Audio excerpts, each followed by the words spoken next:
কি ও আমাকে এইবারও লন্ডনে বলতেছিল যে আমি হচ্ছে ইয়া করব ওখানে মানে ওই রংফোর্ডে কিছু অনেক প্রচুর ক্লিনিক আছে, বলতেছিল যে আমি যে আমার হেয়ার ইয়ে করবো, এখানে ওর একটু একটু ফাঁকা হয়েছে। তো আমি বলছি যে নো ওয়ে, আমি তোমার বাংলাদেশে নিয়ে যে শামীম ভাইয়ের কাছে এটা করে দেবো।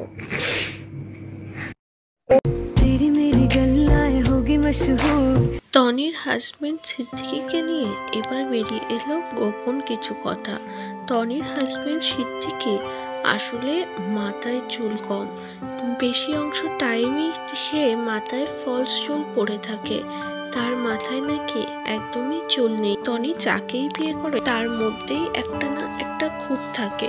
তার দ্বিতীয় হাজবেন্ড সাদাত রহমান ছিল একজন বয়স্ক ভদ্রলোক, টনির থেকে প্রায় 37 বছরের বড় ছিল। এখন যাকে বিয়ে করেছে তার মাথায় নকল চুল থাকে, আর চুলের জন্য এবার বাংলাদেশে এসে ডক্টরও দেখাবেন তিনি। অবশেষে নিজের একটা ছোট্ট ক্লিপিংস ফাঁস করতে গিয়ে বেরিয়ে এলো তার জামাইয়ের গোপন রহস্য। আসলে সিদ্দিকী একজন টাকলা মানুষ।